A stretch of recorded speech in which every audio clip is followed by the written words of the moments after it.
ಭರ್ಜರಿ ಬಾಡೂಟ ಕಾರ್ಯಕ್ರಮಕ್ಕೆ ಆಗಮಿಸಿದ್ದೀರಾ, ಸ್ವಾಗತ ನಿಮಗೆ. ಸೊ ಏನು ಹೇಳ್ತೀರಾ ಸರ್ ಇದ್ರ ಬಗ್ಗೆ? ನಮ್ಮ ಅಮರ್ ಮತ್ತು ಆದಿ ನನ್ನ ಆತ್ಮೀಯ ಸ್ನೇಹಿತರು, ಇವ್ರದ್ದು 5ನೇ ಶಾಖೆ.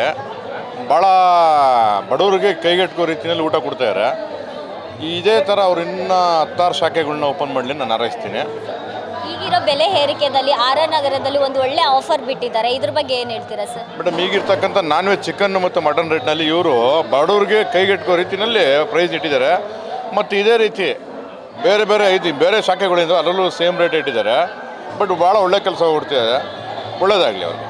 ಏನಿಲ್ಲ, ಇವಾಗ ಆದಿ ಮತ್ತು ಅಮರ್ ಅವರು ಹೊಸದಾಗಿ ಮೊದಲನೇ ಹೆಜ್ಜೆ ಇಟ್ಟಾಗ್ಲೂ ನಾವು ಆವಾಗಲೂ ಜೊತೆಗಿದ್ದೀವಿ, ಇವತ್ತು ಜೊತೆಗಿದ್ದೀವಿ. ನಾನು ಹೇಳೋದಷ್ಟೇ, ಇವತ್ತು ಇದು 5ನೇದಲ್ಲ, ಇನ್ನೂ 50 ತೆಗಿಬೇಕು ಬೆಂಗಳೂರು ಸುತ್ತಮುತ್ತ ಹಾಗೂ ಮೈಸೂರು, ಅವ್ರ ಊರು ರಾಮನಗರ, ಚನ್ನಪಟ್ಟಣ ಎಲ್ಲ ಕಡೆ ತೆಗೆದು ಇದೊಂದು ದೊಡ್ಡ ಬ್ರ್ಯಾಂಡ್ ಮಾಡಬೇಕು ಅಂತ ನನ್ನ ಒಂದು ಆಸೆ. ಈಗಿರೋ ಬೆಲೆ ಏರಿಕೆಯಲ್ಲಿ ಅದರಲ್ಲೂ ಆರ್.ಆರ್. ನಗರದಲ್ಲಿ ಒಂದು ಒಳ್ಳೆ ಆಫರ್ ಕೊಟ್ಟಿದ್ದಾರೆ, ಏನು ಹೇಳ್ತೀರಾ ಇದ್ರ ಬಗ್ಗೆ? ನಾನು ಹೇಳೋದೇನು ಗೊತ್ತಾ, ಇವತ್ತು ಕ್ಲಾಸುಕ್ಕಿಂತ ಮಾಸ್ಗೆ ಹತ್ರವಾಗಿರುವಂಥ ಒಂದು ರೆಸ್ಟೋರೆಂಟ್ ಅಂದರೆ ಈ ರೆಸ್ಟೋರೆಂಟ್. ಕೊಡೋ ಹಣ್ಣಕ್ಕೆ ಹೊಟ್ಟೆ ತುಂಬ ಊಟ, ಅದು ಚಿಕನ್ನು ಮಟನ್ನು ಎಲ್ಲವೂ ಸಿಗೋದು ಅಂದರೆ ತುಂಬ ಕಷ್ಟ. ಅಂಥದ್ರಲ್ಲಿ ಇವ್ರು ಕೊಡ್ತಾ ಇದ್ದಾರೆ ಅಂದರೆ ಇಟ್ಸ್ ಅ ಗ್ರೇಟ್. ಒಟ್ಟಿನಲ್ಲಿ ಇದು ಬಿಸ್ನೆಸ್ ಜೊತೆಗೆ ಒಂದು ಜನಸೇವೆನೂ ಆಗುತ್ತೆ ಇವ್ರ ಕಡೆಯಿಂದ. ಅದರಲ್ಲೂ ಕೂಡ ಅಣ್ಣ ತಮ್ಮ ಕೈ ಜೋಡಿಸಿ ಮಾಡಿರುವಂಥ ಕೆಲಸ, ಇದ್ರ ಬಗ್ಗೆ ಏನು ಹೇಳ್ತೀರಾ ಸರ್? ಅವ್ರ ಅಣ್ಣ ತಮ್ಮ ಬಾಂಡಿಂಗ್ ಬಗ್ಗೆ. ನಮ್ಮದು ಇವ್ರದ್ದು ನಂಟು 2003ರಿಂದ ಇದೆ.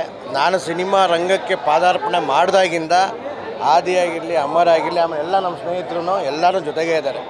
ಸೊ ಅವ್ರು ಏನೇ ಹೊಸ ಕೆಲಸಕ್ಕೆ ಕೈ ಹಾಕಿದ್ರು ನಾವು ಅವ್ರ ಜೊತೆಗೆ ಇರ್ತೀವಿ. ಸೊ ಇದು ಮುಗಿಯಲಾರದ ಕತೆ ನಮ್ಮದು. ಹಾಗೆ all the best the restaurant. ಇಲ್ಲಿ ನಮಗೆ ಗೊತ್ತಿರೋಂಥ ಎಲ್ರಿಗೂ ನಾನು ಹೇಳಿದ್ದೀನಿ. ಸೊ ಇದು ಇನ್ನೂ ದೊಡ್ಡದಾಗಿ ಬೆಳೀಲಿ ಅಂತ.